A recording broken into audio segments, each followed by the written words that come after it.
इसका जवाब है एब्सोल्युटली नॉट। बाय। आहा। अस्सलाम वालेकुम, इय्याका नअबुदु व इय्याका नस्तईन। मैं हूं आपका होस्ट मोहम्मद साकिब खान और आप देख रहे हैं साकिब गौरी ऑफिशियल। बैरिया टाउन कराची में आज हम मौजूद हैं। देखें, जो आज आपसे बात डिस्कस करनी है वो ये है कि जो क्लाइंट्स हैं, जो कि सीरियस बायर्स होते हैं, वो कोई भी चीज़ परचेज़ करने से पहले वर्किंग करते हैं। वो वर्किंग क्या होती है कि मिसाल के तौर पे एक तो ये होता है कि आपने कोई चीज़ परचेज़ करनी है, आप गए, आपने परचेज़ किया और आप वापस आ गए, ठीक है। लेकिन कुछ क्लाइंट्स ऐसे होते हैं कि जो कोई परचेजिंग कर रहे होते हैं उसकी प्रॉपर रिसर्च करते हैं, वो उसको ग्राउंड रियलिटी पे उतर के चेक करते हैं, उसका चेक एंड बैलेंस देखते हैं, उसकी पॉजिटिव और नेगेटिव चीज़ें देखते हैं, उसके बाद वो उसको बाय करते हैं या फिर इन्वेस्टमेंट करते हैं। तो हमारे साथ भी कुछ ऐसा ही हुआ। एक हमारे क्लाइंट हैं जो कि यूके में होते हैं, जो कि इन्वेस्टमेंट करना चाह रहे हैं बैरिया टाउन कराची में, ठीक है। तो उनसे पहले, इन्वेस्टमेंट करने से पहले, उन्होंने हमसे कुछ बातें पूछी, कुछ सवालात पूछे, जो कि आज आपके सामने हम रखेंगे।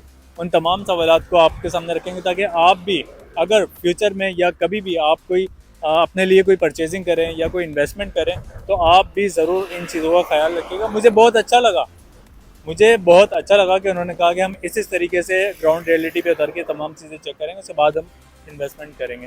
तो मैं चाहता हूँ कि आप लोग भी कभी इन्वेस्टमेंट करें तो इन चीज़ों को ज़रूर चेक कीजिएगा। तो ये सारे सवालात और सारी चीज़ें आज आप लोगों के सामने हम रखते हैं। आप लोग हमारे चैनल पे अगर नए हैं तो सब्सक्राइब कीजिए, बेल आइकन का बटन ज़रूर प्रेस कीजिए ताकि हर नई आने वाली इन्फॉर्मेटिव वीडियो आप लोगों तक बर वक्त पहुँच सके। तो चलते हैं अपनी वीडियो की तरफ। तो सबसे पहले जो उनका सवाल था, उन्होंने मुझसे, अब आप मुझे बताएं कि बैरिया टाउन कराची में कितने पेशेंट्स हैं और आबादी कौन कौन से पेशेंट्स में है जहाँ पे लोग रह रहे हैं। तो ये जो सवाल है इसका शॉर्टली एक जवाब हम मालूम करते हैं साजिद शाह से, जो कि हमारे साथ मौजूद हैं। जी साकिब भाई, सबसे पहले तो जहाँ तक बात है रिहाइश की, तो रिहाइश आपको, जैसे कि हम इस वक्त मौजूद हैं प्रीसेंट वन में, हम जिस जगह मौजूद हैं यहाँ से प्रीसेंट वन बहुत करीब है। मेन जिना से भी, हम मेन गेट से भी काफ़ी करीब हैं।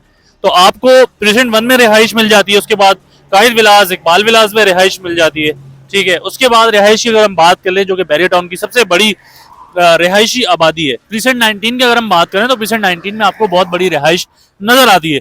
उसके बाद अगर हम रिहाइश की बात करें तो 250 गज के एक और प्रीसेंट है, जैसे कि प्रीसेंट वन भी 250 का है। प्राइवेट विलास वहां पर बने हुए हैं। तो अगर हम बात कर लें प्रीसेंट 8, प्रीसेंट 6, वहां पे आपको रिहाइश नजर आ जाती है। तो इसके अलावा अगर हम बात कर लें प्रीसेंट 6, प्रीसेंट 8 में, तो वहां पे भी हमें रिहाइश नजर आती है। उसके अलावा आपको जो बहरिया टाउन कराची की सबसे पसंदीदा जगह 11 है, 10 है, जिसको मरी व्यू पॉइंट भी कहा जाता है, वहां पे आपको बहुत ज्यादा रिहाइश नजर आती है। इसके अलावा अगर हम बात कर लें 125 गज के प्रीसेंट की, तो आपको अली ब्लॉक में बहुत ज्यादा रिहाइश नजर आती है। उसके अलावा थोड़ा सा आप और आगे जाते हैं तो आपको 31 में, 35 में स्पोर्ट सिटी विलास में रिहाइश नजर आती है। पैराडाइज में 500 गज के जो विलास हैं वहां पे रिहाइश नजर आती है। तो रिहाइश आपको बैरिया टाउन में बहुत ज्यादा मिल जाती है। अगला सवाल साकिब भाई आपका क्या था? जी, अगला सवाल ये था कि कोई ऐसी जगह जहाँ पे आपको एमिनिटीज़ करीब में मिल जाएं। तो एमिनिटीज़ कौन से करीब में मिलेंगी आपको, कौन सी जगह है वो देखें। अगर आप, डिपेंड करता है कि ये सारी जगह तो आपको बता दी हमने। अब डिपेंड करता है कि आपकी फैमिली का साइज़ क्या है।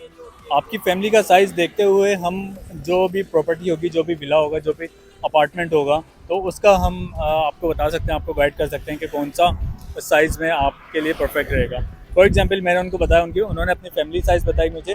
तो फैमिली साइज़ बताने के बाद मैंने उनको कहा कि आपके लिए 10A जो है 200 स्क्वायर यार्ड का जो विला है वो प्रॉपर होगा, वो बेस्ट रहेगा। 200 स्क्वायर यार्ड का जो आपका विला है, तो उस पर उन्होंने ओके किया। अच्छा, इसके बाद उन्होंने मुझसे पूछा कि ठीक है, मेरे क्या क्या एक्सपेंस आएंगे वहाँ पे। अगर फॉर एग्जांपल मैं वहाँ आता हूँ, 1 महीने के लिए रहता हूँ और मैं चीज़ों को देखता हूँ, डिफरेंट पेशेंट्स विजिट करता हूँ, फिर उसके बाद इन्वेस्टमेंट करता हूँ, तो मेरे लिए क्या एक्सपेंसेस आएंगे। सबसे पहले तो मैंने उनको कहा कि आप अगर 1 महीने के लिए आएंगे तो आपको NOC नहीं मिलेगी यहाँ पे रहने के लिए, ठीक है।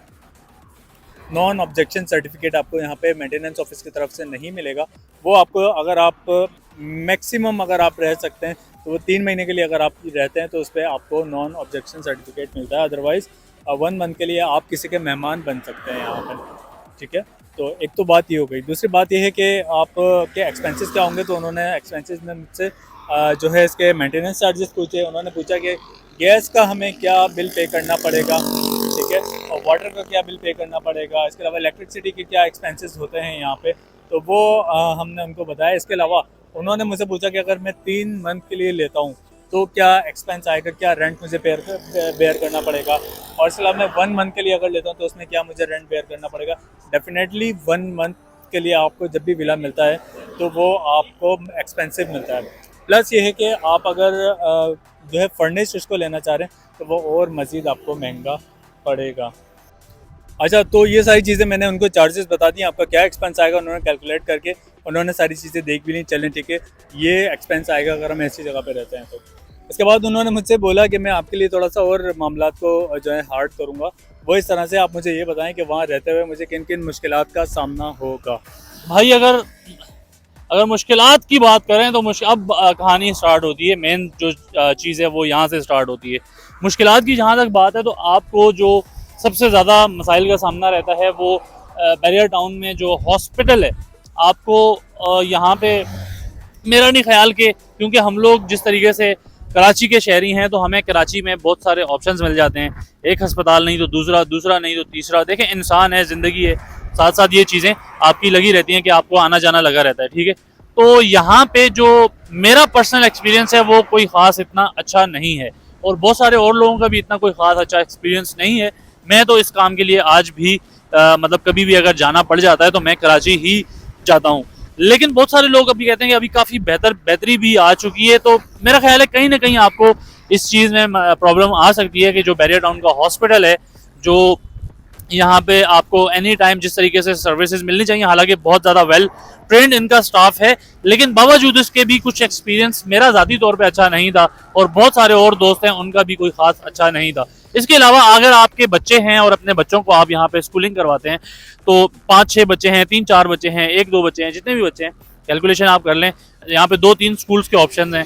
तो अगर आप बच्चों को स्कूल में दाखिल कराते हैं तो बैरियर टाउन का जो नया स्कूल है वहाँ पे आपको 5,500 रुपये फीस तो हो जाती है, लेकिन वहाँ पे जगह नहीं है भाई, स्पेस नहीं है, इतना फुल हो चुका है वो। तो अगर आप दूसरे ऑप्शन पे जाते हैं वहाँ पे कम से कम भी 10-12-15 हज़ार रुपये से फीसें स्टार्ट होती हैं। मिलेनियम रूट स्कूल है वो 20-22 हज़ार रुपये उसकी फीस बनती है। फॉर एग्जाम्पल अगर कोई बाहर से आता है और वो एक्सप्लोर करने के लिए आ रहा है बैरियर टाउन कराची को, ठीक है, और जाहिर सी बात है बाहर से आता है तो उसके पास कन्वेंस का मसला होता है, तो जो यहाँ पे इलेक्ट्रिक व्हीकल बसेस चल रही हैं तो वो उनको डिफरेंट परसेंट्स तक जो है उसकी अप्रोच होगी। यार एक और चीज़, ये बड़ा इंपॉर्टेंट सवाल है आपका, तो सबसे इम्पोर्टेंट सवाल है ये, क्योंकि वजह ये है कि जैसे ये जगह है बस आपको अगर यहाँ पे उतारती है ना तो पीछे भाई वो कायद विलास है, और वो कायद विलास में जो पीछे अगर आपका मिसाल के तौर पे पीछे कोई रहता है तो आपको 1 किलोमीटर तो मेरा ख्याल है चल के वहां तक जाना पड़ेगा फिर। तो उस तरीके से एक्सेस नहीं है, मतलब कि आपको मेन जिना तक एक्सेस है, आप मेन जिना तक आगे तक भी जा सकते हैं, लेकिन अब मिसाल है भाई मुझे जाना है, बस ने मुझे यहाँ उतारा और मुझे जाना है टावर 23 में, तो कम से कम 1.5 किलोमीटर आपको पैदल चल के जाना पड़ेगा। चलें 1.5 नहीं तो 1 किलोमीटर तो जाना पड़ेगा आपको।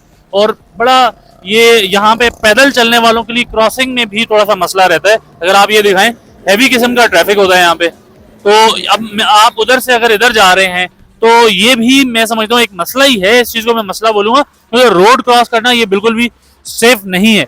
आप ऐसे ही रोड क्रॉस कर लें, बच्चे आपके साथ हैं, फैमिली के साथ हैं आप, तो इसका भी कोई हल निकालना चाहिए था, लेकिन अभी मुझे फिलहाल तो कोई इसका हल नज़र नहीं आता। और जहाँ तक ट्रांसपोर्ट की बात है तो ट्रांसपोर्ट में आपको मेन जगहों पे तो आप इजीली जा सकते हैं, जैसे कि ये मेन जिना एवेन्यू है, लेकिन अगर आप बोलें कि टेने में पीछे तक आपका कोई रिश्तेदार रहता है, वो कोई लोकल कन्वेंस या इस तरह की चीज़ें आपको फिलहाल नज़र नहीं आती हैं।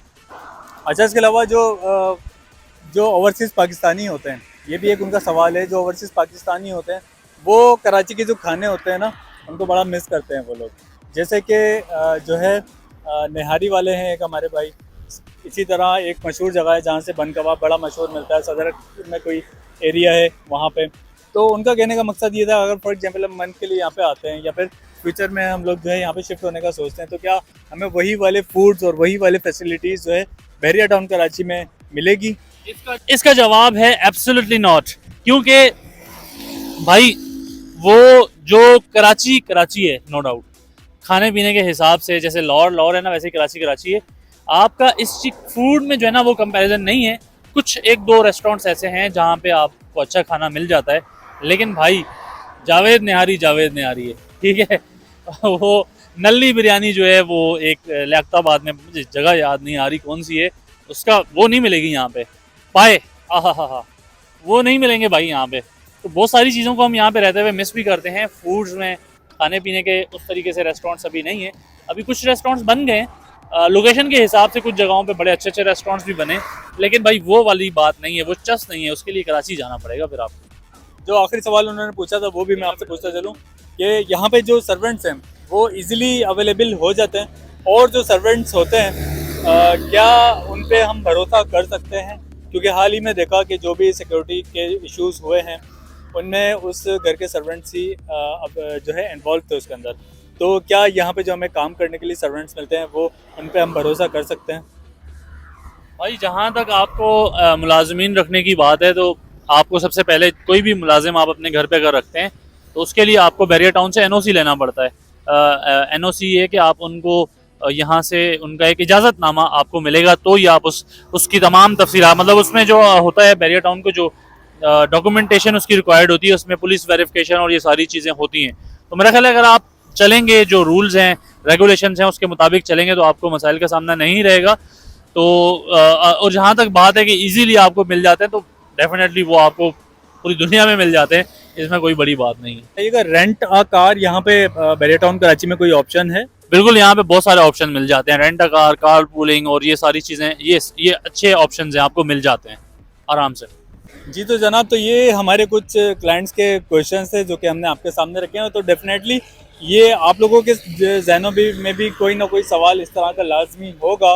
तो वीडियो बनाने का मकसद ये था कि आप लोगों के जो ये सवालात हैं उनको क्लियर किया जाए। तो मैं समझता हूँ कि काफ़ी हद तक आप लोगों के जो सवालात हैं वो क्लियर हो गए हैं। मज़ीद किसी क्वेश्चन के लिए आप हमारे स्क्रीन पर दिए गए नंबर्स पर भी रब्ता कर सकते हैं। जब तक के लिए अपने होस्ट मोहम्मद साकिब खान को इजाज़त दीजिए। सब्सक्राइब करना ना भूलिए। अल्लाह हाफिज़।